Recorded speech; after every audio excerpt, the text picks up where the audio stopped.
Good evening दोस्तों, आप सभी का स्वागत है हमारे यूट्यूब चैनल सक्सेस से राह पे। हमारे चैनल पे आपको मॉर्निंग में करंट अफेयर की क्वेश्चन जो बहुत ही इंपॉर्टेंट क्वेश्चन होता है, क्वेश्चन विद फुल डिस्क्रिप्शन के साथ एनालिसिस किए जाते हैं और इवनिंग सेशन में सीटेट से रिलेटेड जितनी भी वीडियो होती है वो आप सबके लिए अवेलेबल होती है। मैं कोशिश करती हूँ कि ऐसे टॉपिक का डिस्कस करूँ जो एग्जाम के पॉइंट ऑफ व्यू से काफी इंपॉर्टेंट है। तो चलिए चलते हैं, ये हिंदी की टॉपिक है, हिंदी की वीडियो है। इस वीडियो को पूरा देखेंगे और इसके पार्ट 1 और पार्ट 2 बन चुके हैं। तो जब तक आप पार्ट 1 और पार्ट 2 को नहीं देखेंगे तो ये हो सकती थोड़ी परेशानियां आए, क्योंकि 2 पार्ट उसमें का छूट जाएगा तो फिर आपको टेस्ट देने में बहुत परेशानी हो सकती है। तो मैं उसके लिंक डिस्क्रिप्शन बॉक्स में डाल दूंगी, आप वहां से पार्ट 1 और पार्ट 2 को देख लेंगे। जो सीटेट के मोस्ट इंपॉर्टेंट या किसी भी गवर्नमेंट जॉब में अगर आप एग्जाम देते हैं, अगर हिंदी में सिलेबस है, उस एग्जाम के पेपर में हिंदी का पेपर है, तो उसके लिए मोस्ट इंपॉर्टेंट है ये टॉपिक, क्योंकि यहाँ से बहुत सारे ऐसे क्वेश्चन आते हैं जो प्रीवियस ईयर पूछे गए। बेसिकली एकदम कहते हैं रूट से जो पढ़ाई होता है ना, स्टार्टिंग से एबीसीडी से, जो एक फ्रेज है कि एबीसी से स्टार्ट करना, वहां से स्टार्ट किया गया। तो चलिए चलते हैं, कुछ प्रीवियस क्वेश्चन को पहले देख लेते हैं जो पहले हमने टॉपिक डिस्कस किया था। स्टार्टिंग में मैंने वीडियो सेकंड में फर्स्ट वीडियो के कुछ पॉइंट को डिस्कस किया था, अब ये थर्ड है तो सेकंड के कुछ पॉइंट को डिस्कस कर देते हैं। उसमें हम लोगों ने पढ़ा था बोली के बारे में, और उसके बाद पढ़ा था भाषा के बारे में, उसके बाद हम लोगों ने पढ़ा था विभाषा के बारे में। तो 3 चीज और उसमें मोस्ट प्रोमिनेंट पॉइंट था जो कि एग्जाम के पॉइंट ऑफ व्यू से काफी इंपॉर्टेंट है। ऐसा नहीं सोचना है कि हिंदी हमारी मातृभाषा है तो हिंदी हम अच्छे से कर लेंगे। बिल्कुल, हिंदी भी बहुत टफ है क्योंकि इंग्लिश बहुत इजी हो जाता है, और हिंदी में ऐसे ऐसे चैप्टर है, ऐसे ऐसे इसमें कहते हैं ना, बहुत सारा चीज को मिलाकर हिंदी का निर्माण किया गया है। बहुत सारी ऐसी चीजें हैं जो हम लोग नहीं जान पाते क्योंकि उसे हम लोग कभी यूटिलाइज नहीं होता और उसके लिए हम लोग पढ़ नहीं पाते। ये सीटेट जो है वो टीचर के लिए एग्जाम है, यानी टीचिंग से रिलेटेड है। सेंट्रल टीचर एलिजिबिलिटी टेस्ट, यानी टीचर की जो टेस्ट होती है वो सेंट्रल लेवल पे होती है। तो उन्हें ऐसे कैंडिडेट की आवश्यकता है जो किसी भी चीज का डीपली नॉलेज रखते हैं, डीपली अध्ययन किया हो, किसी भी सब्जेक्ट में गहन अध्ययन किया हो। तो हमेशा 30 क्वेश्चन ऐसे आते हैं जो आप में कहते हैं ना, किसी भी स्टूडेंट को फेल नहीं करना है। अकॉर्डिंग टू एनसीएफ कहता है 2005 के बाद क्या बच्चों को फेल नहीं कर सकते हैं। तो ये अप्लाई होता है हर एक एग्जामिनेशन पे। हर जब कोई भी एग्जाम होता है, वो कंपटीशन लेवल का हो, एकेडमिक हो, अनएकेडमिक हो, तो उसमें क्या होता है, या वोकेशनल हो, 30% ऐसे क्वेश्चन होते हैं जो बच्चे इजीली कर पाते हैं, लेकिन 30 के बाद जो 40-50 के पास जो होते थोड़े टफ होते हैं। जैसे 60% के पास आते हैं ना तो बहुत ज्यादा टफ हो जाते हैं, क्योंकि अगर आप किसी एग्जाम में 30% स्कोर करते हैं तो आपको एक होप होता है कि हम नेक्स्ट एग्जाम में 40% स्कोर कर लेंगे, और इसी उम्मीद के साथ आप फिर से पढ़ाई शुरू कर देते हैं। अगर एग्जाम में अगर सारे क्वेश्चन हार्ड हो जाए तो अगर बच्चे 30% स्कोर नहीं करेंगे तो वो तो उनका मनोबल टूट जाएगा, और उसके बाद क्या सोचेंगे कि ये हमसे हो नहीं सकता, चलो हम इसको नहीं करेंगे क्योंकि मैं इसके लिए बनी नहीं हुई या हम इसके लिए बने हुए नहीं है। तो इस तरीके से मोटिवेशनल चीज आता है वहां से। इसलिए एनसीएफ को हर एक एग्जाम फॉलो करता है, चाहे वो कंपटीशन लेवल का हो, एकेडमिक हो, वोकेशनल हो, कोई भी एग्जाम हो उसे फॉलो करता है, और फॉलो के साथ साथ उसी पे वर्क करता है। आप किसी भी एग्जाम को देखेंगे, फर्स्ट टाइम में बिना प्रिपरेशन के आप 60% मार्क्स ला सकते हो, 40% मार्क्स ला सकते हो। आपका वो एग्जाम छूटेगा भी तो 10 नंबर से, 12 नंबर से, लेकिन वो जो 10 और 12 नंबर होता है ना, वही हमारा स्टडी बेस्ड होता है। वही 10 और 12 नंबर इधर से लेते हैं और 40 नंबर उधर से लेते हैं, तो ये हमारा 52 या 62 होता है। इसी को हम थोड़ा और मेहनत करके हम 80+, 90+ मार्क्स इसमें लाते हैं। जैसे ही हमारा 90+ स्कोर होता है, हम किसी भी एग्जाम को क्वालिफाई कर लेते हैं। ऐसे ही बीपीएससी का कट ऑफ कितना जाता है, 90+ जाता है, बहुत ज्यादा गया तो। इसलिए हमेशा एक याद रखना है कि हम किसी भी एग्जाम की तैयारी कर रहे हो, या वो रेलवे हो, एसएससी हो, बीपीएससी हो, हमें सिलेबस के अकॉर्डिंग हमेशा वर्क करना चाहिए और उसका गहन अध्ययन करना चाहिए। कहते हैं ना, समझते हुए जो पढ़ते हैं ना, किसी भी स्टडी के साथ जब अंडरस्टैंडिंग हमारी हो जाती है तो हमारे मन में बस जाता है, और फिर मुझे रटने की, उस चीज को किसी को भी रटने की आवश्यकता नहीं होती है। तो यही हमारा हिंदी है। मातृभाषा होते हुए भी बहुत सारे ऐसे पॉइंट है जिसे हम लोग समझते हैं, पढ़ते और हमेशा सीखते हैं। ऐसा नहीं कि मैं नहीं सीखती, मैं भी हमेशा सीखती हूँ। चलिए चलते हैं टॉपिक पे। आज का हमारा टॉपिक था साहित्य। साहित्य से रिलेटेड टॉपिक है, चलिए उसको थोड़ा डिस्कस करते हैं, थोड़ा पढ़ते हुए चलते हैं। बहुत इंपॉर्टेंट पॉइंट है, तो आप लोग फर्स्ट और सेकंड वीडियो देख लेंगे और यहाँ से साहित्य स्टार्ट करेंगे। साहित्य का संक्षिप्त परिभाषा देना संभव नहीं है, क्योंकि परिभाषा का निर्माण वस्तुनिष्ठता के साथ के आधार पर होता है, जबकि साहित्य की मूल प्रवृत्ति क्या होती है, आत्मनिष्ठा होती है। बिल्कुल, जब हम किसी साहित्य को पढ़ते हैं तो क्यों पढ़ते हैं? क्योंकि हमारे मन में उसके प्रति निष्ठा होता है, भाव होता है। आप सिंपल सा एक कहानी ले ले, मुंशी प्रेमचंद की कोई भी कहानी ले ले, आप क्लास 10th या 9th में पढ़े होंगे, नमक का दरोगा, या कोई भी ले ले, तो आप वहां पे देखे होंगे कि वो पढ़ने के बाद आपके अंदर एक आत्मनिष्ठा आई होगी, एकदम उसे कहते हैं आत्मसात कर लेना, अपने मन में बसा लेना। ये हमारा होता है साहित्य। साहित्य के बारे में कहा जाता है कि जहां न पहुंचे रवि, रवि यानी सूर्य की किरण, वहां पहुंचता है कवि। कभी उस भौर विभोर में ले जाता है, उस भाव में ले जाता है जहां से निकल पाना बहुत मुश्किल होता है। आप किसी भी छोटे से पोयम को देखेंगे पढ़ते हुए, या किसी बच्चे को आप पढ़ा रहे हो, उस समय आप फील करो, किसी भी कविता में किसी भी बच्चे को देखो कैसे भाव विभोर होकर घुस जाते हैं और कठिन से कठिन चीजों को वो याद कर लेते हैं। क्यों? क्योंकि वो उससे आत्मनिष्ठा यानी उससे आत्मसात करते हैं, उससे एकदम दिल से जुड़ते हैं। वही हमारा क्या होता है? साहित्य होता है। अब देखते क्या करें, पुराने समय में इसकी परिभाषाएं देना एक प्रयास आचार्य कुंतल ने किया था। उन्होंने आचार्य, इसके बाद देखते हैं, भ्रामक द्वारा दी गई परिभाषा शब्दार्थों सहित काव्यों की व्याख्या करते हुए कहा कि वाणी भाषा 3 प्रकार का होता है। देखिए साहित्य में वाणी भाषा कितने प्रकार का होता है? तो 3 प्रकार का होता है। पहला हो गया वर्ता। अब इसके बारे में थोड़ा सा और डिटेल जानते हैं। वह वर्ड में क्या है? जिसमें अर्थ का महत्व सबसे अधिक होता है, लेकिन होता है लौकिक जीवन की बातचीत और लोक साहित्य में ऐसा ही दिखता है। जैसे मुहावरों की भाषा, नाको चने चबाना, दांत खट्टे करना इत्यादि अर्थ की प्रधानता है। यहाँ पे देखिए शब्द से क्या है, इस अर्थ मतलब इसमें जो शब्द दिया गया है, अर्थ का महत्व क्या है? सबसे अधिक है। नाको चने चबाना आप इजिली बोल लिए क्योंकि ये छोटा सा मुहावरा टाइप से दिया गया है, और इसका अर्थ क्या निकलता है? बहुत बड़ा निकलता है। दांत खट्टे करना, जैसे हम लोग कैसे छोटे बच्चों को पढ़ाते हैं कि इस मुहावरे का अर्थ लिखो और वाक्य में प्रयोग करो, वही चीज हमारा क्या है? साहित्य है। वो क्या करता है? हमारे सेंटेंस को, हमारे लेखन राइटिंग को, हमारे जो ऐसे राइटिंग लिखते हैं या कोई भी चीज लिखते हैं उसको बहुत सुदृढ़ और बहुत ही सुंदर और बहुत ही कहते हैं मनोहर बनाता है पढ़ने के लिए। इतना रोचक बना देता है कि अब हम उसे पढ़ते नहीं थकते। यही हमारा क्या है? तो मुहावरा है। यही हमारा क्या है? साहित्य है। कहते हैं ना साहित्यिक लैंग्वेज, बात करने का तरीका ऐसे कि बातों में खो जाना, ये होता है हमारा साहित्य, उससे जुड़ जाना, ये है हमारी हिंदी। अब देखते हैं आगे क्या है। उसके बाद देखते हैं शास्त्र के बारे में क्या कहा जाता है। शास्त्र कहता है वर्णमय का वो हिस्सा जिसमें शब्द का महत्व अर्थ से बहुत अधिक होता है। देखिए हर जगह शब्द का महत्व है ना, अर्थ से बहुत अधिक दिया गया है। यहाँ कहा क्या है? मुहावरे में क्या कहते हैं? जिसमें अर्थ का महत्व सबसे अधिक होता है। इस सब का अर्थ जो है ना, इस सब से बहुत ज्यादा अलग है। अब नाको चने चबाना यानी क्या? मतलब किसी को हरा देना, बहुत थका देना। लेकिन इसको अगर हम अगर किसी वे में इसका यूटिलाइज करते हैं तो वहां पे इसका महत्व बहुत बढ़ जाता है। वही चीज यहाँ पे है, साहित्य में कहता है। साहित्य का इन दोनों से अलग इस अर्थ में है कि यहाँ शब्द और अर्थ दोनों में से कुछ भी अत्यंत गौण नहीं होता। बिल्कुल दोनों चीज क्या होते हैं आपके साथ। पहले शास्त्र पे थे हम लोग। शब्द का महत्व, वाग्मय का वह हिस्सा जिसमें शब्द का महत्व अर्थ से बहुत अधिक होता है। इसमें शब्द का जरा भी सभी परिवर्तन अर्थ को क्षति पहुंचा सकता है। वैज्ञानिकों विषय का वाग्मय इसी का उदाहरण है। जैसे बिल्कुल यहाँ पे क्या रहा है कि शब्द का जरा सा परिवर्तन अर्थ को क्षति पहुंचा देता है। कहते हैं ना नुक्ता के हेरफेर से खुदा भी जुदा हो जाता है। वही हमारी हिंदी है।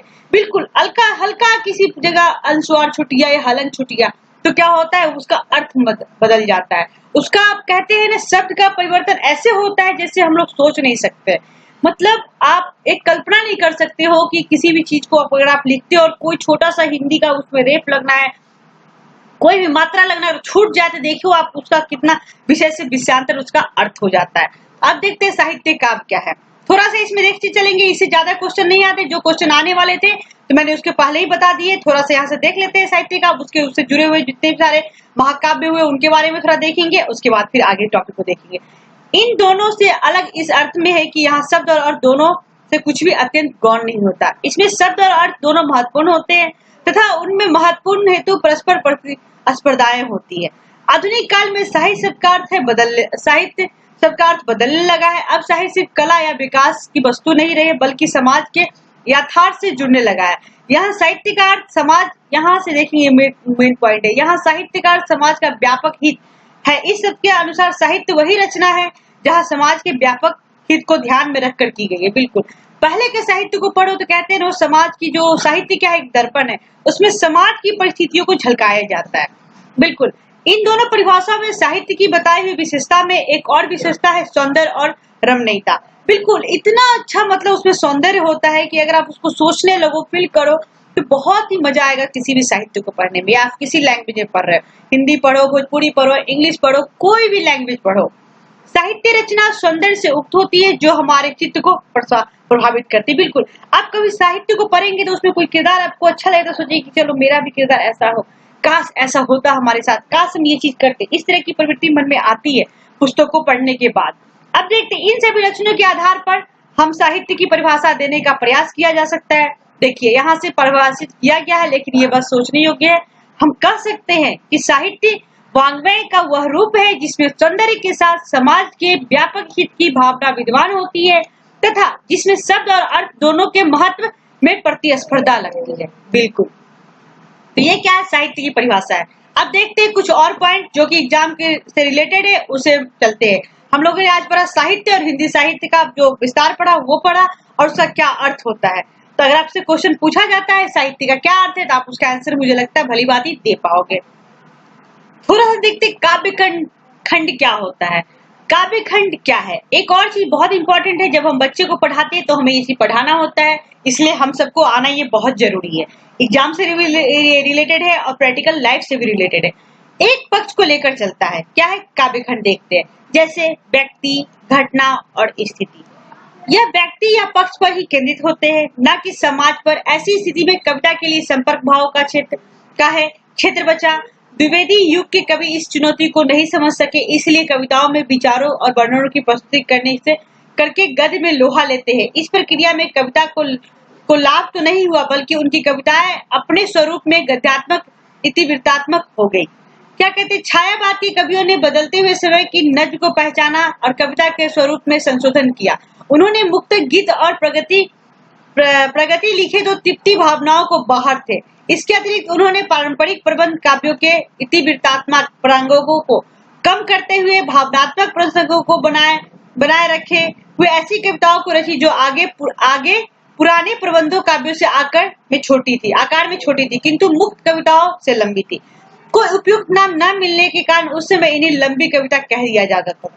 देखिए काव्य खंड में जो कविताएं होती थी, जो पहले की कविता होती थी, हमारे समाज से बिल्कुल अलग होती थी। उसमें अलग तरीके का मतलब एक कहते हैं ना, यहाँ पे दिया गया है एक वर्ड यहाँ पे यूज किया, पारंपरिक प्रबंध काव्यों के इतिवृत्तात्मक प्रसंगों को कम करते हुए भावनात्मक प्रसंगों को बनाए रखते हुए ऐसी कविता को रची जाती। बिल्कुल वो भावनात्मक रूप से जुड़ा गया था। लेकिन आपका जो काव्य हो गया है क्या है, हमारे समाज से, सोसाइटी से इस तरीके जो चेंजिंग होते जा रहा है उसके ऊपर बनाया जा रहा है। यहाँ पे नोट में क्या है, नोट जो होता है बहुत इंपॉर्टेंट होता है, इसलिए इसे नोट करने की बहुत जरूरत है।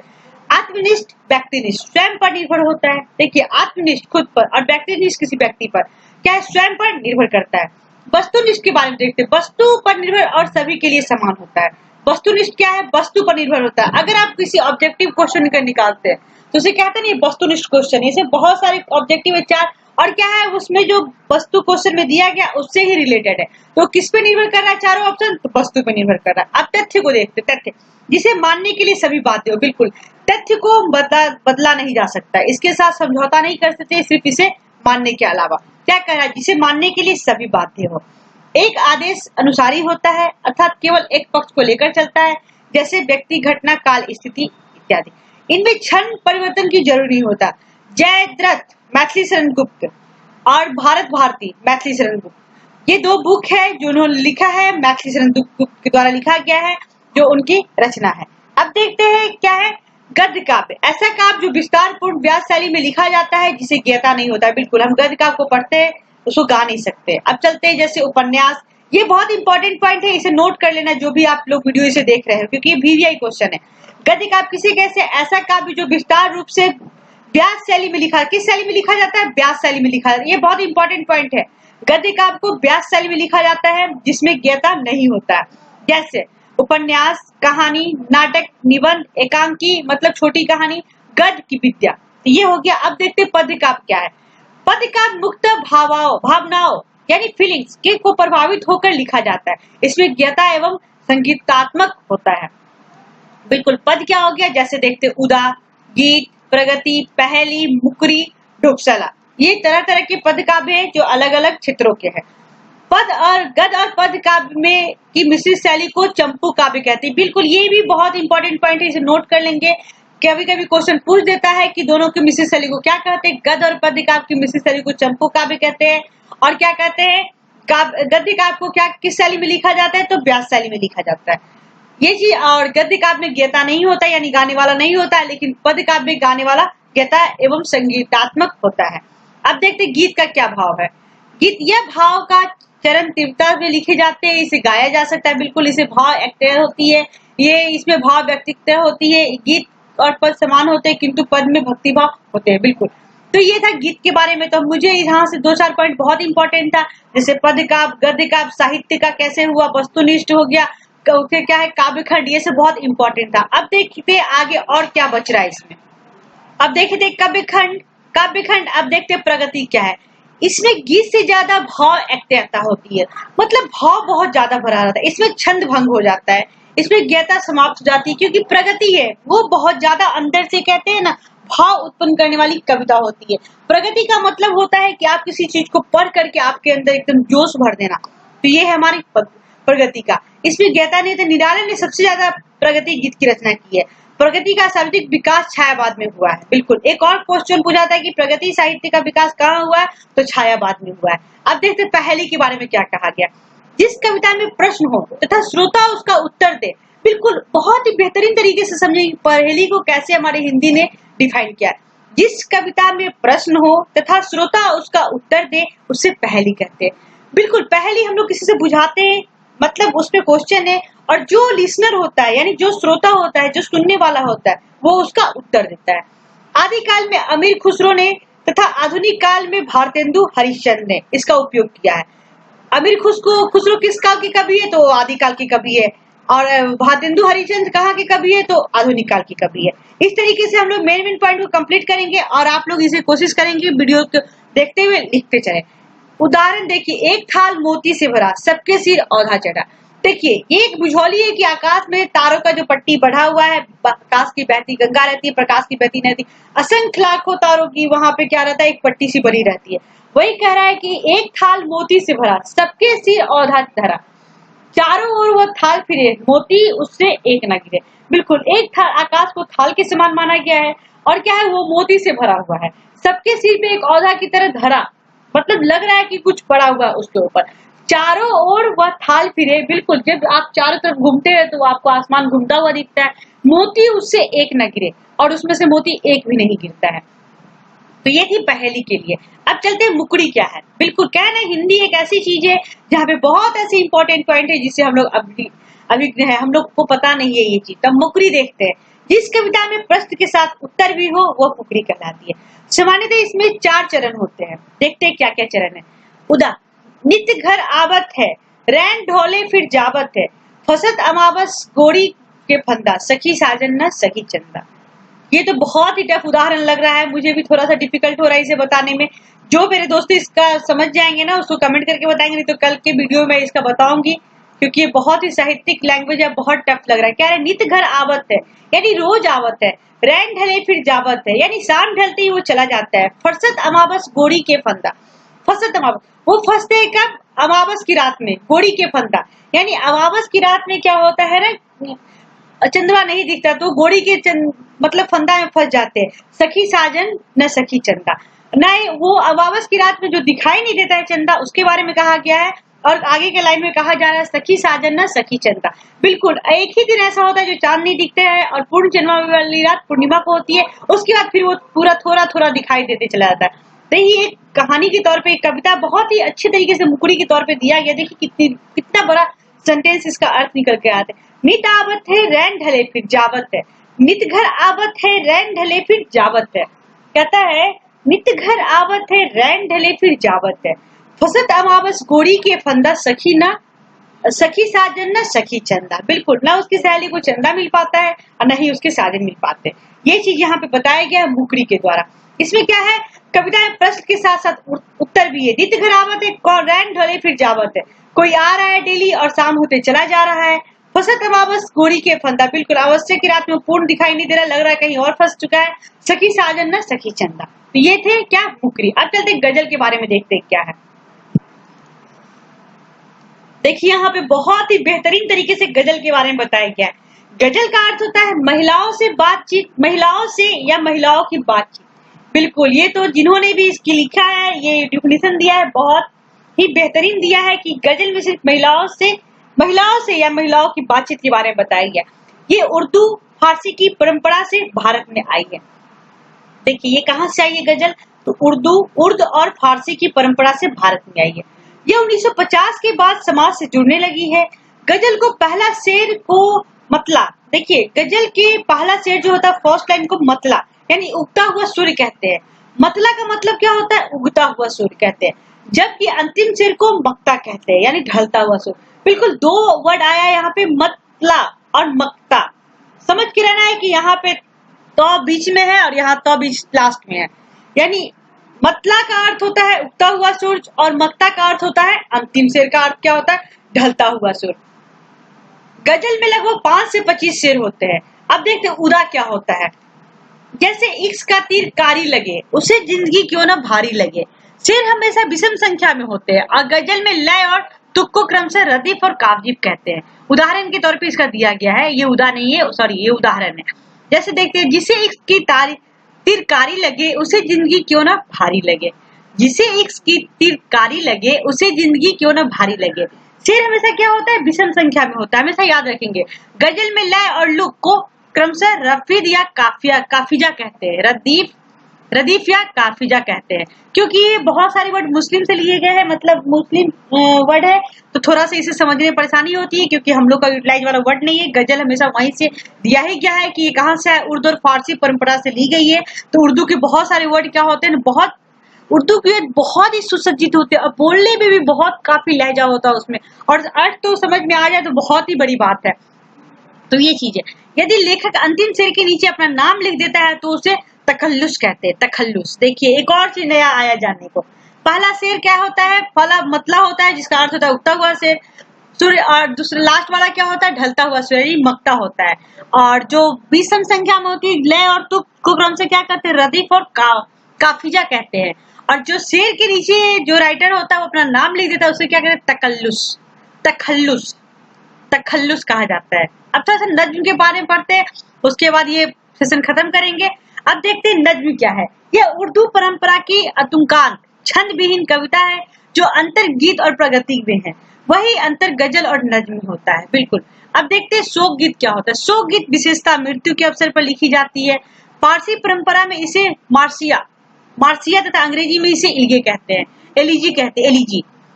अच्छी शोक गीत में प्रतीकात्मक भाषा होती है, अंत में इसका भावुकता आ जाती है। बिल्कुल, कोई ऐसी सॉन्ग को सुनो, या आप सिंपल सा ले सकते हैं, कभी भी शादी ब्याह के समय जो लोक गीत गाया जाता है उसमें बहुत सारी भावुकता आ जाती है, ना चाहते हुए भी आप उस सॉन्ग से जुड़ जाते हैं और बहुत ज्यादा अच्छे तरीके से सुनने लगते हैं और फील करते हैं कि हाँ ये क्या गा रहा है। निराला जी एक राइटर है जिन्होंने बहुत अच्छी बुक लिखी है, सरोज समृद्धि, एक शोक गीत लिखी गई है, आप उसे पढ़ सकते हैं, गूगल करके देखना, पढ़ना, बताना कैसा लगा। अब देखते हैं पॉइंट 8 क्या है, नवगीत यानी नया गीत। नई कविताओं के सामने जो गीत लिखे गए हैं, नई कविता के समय जो गीत लिखे गए हैं उन्हें नवगीत कहते हैं। इसमें छायावाद के गीतों को अधिक भावनात्मक तीव्रता नहीं होती है। बिल्कुल, आपके गीतों में उतनी ज्यादा तीव्रता नहीं होती, उतनी ज्यादा फीलिंग्स नहीं आती, बस गा दिया जाता है, सुन लिया जाता है, इस तरीके से। सुखने, देखिए सुखने, पान क्यों सरा घोड़ा, क्यों अड़ा फेरा न था, समोसा न खाया, जूता न पहना, न ताला न था। देखिए क्या देख रहा है, इसके बारे में दिया जा रहा है। ये तो कुछ टफ लग रहा है, इसको छोड़ देंगे क्योंकि इसका बहुत ज्यादा इसमें डिफिनेशन नहीं दिया गया है।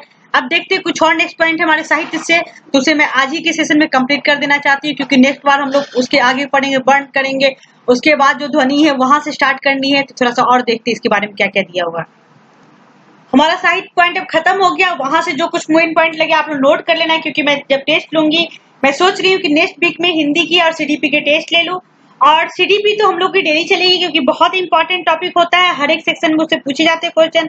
और जब ये मई है, अप्रैल चल रहा है, मई और जून के समय क्या करूंगी, जितनी भी सब्जेक्ट की हिंदी है, इंग्लिश है, संस्कृत है, सबकी पेडागोजी करा दूंगी। तो अब हम नेक्स्ट वीडियो में क्या पढ़ेंगे, वर्णमाला पढ़ेंगे, इसका कहाँ से कौन सा उच्चारण होता है, कहाँ से क्या किया जाता है, वो सब हम लोग नेक्स्ट वीडियो में पढ़ेंगे। तो ये थी आज से साहित्यिक वीडियो, जो पूरा साहित्यिक इसमें डाल दिया गया है। आप इसे देखते हुए नोट करने की कोशिश करेंगे और जिन लोगों ने इसे सब्सक्राइब नहीं किया तो प्लीज सब्सक्राइब कर लेंगे हमारे चैनल को और बेल आइकन को प्रेस कर लेंगे, जिससे जितने भी वीडियो के डालूं मैं आपकी नोटिफिकेशन सबसे पहले मिले। और प्लीज क्या कहते हैं ना, पार्ट 1 और पार्ट 2 जरूर देख लेना, उसके बाद ही पार्ट 3 समझ में आएगा। तो बहुत बहुत धन्यवाद दोस्तों, thanks for watching this video, thank you. और शेयर भी कर देना कि लॉकडाउन के सेशन में जितने भी लोग घर पे बैठ के पढ़े उनकी भी पढ़ाई अच्छे से हो पाए।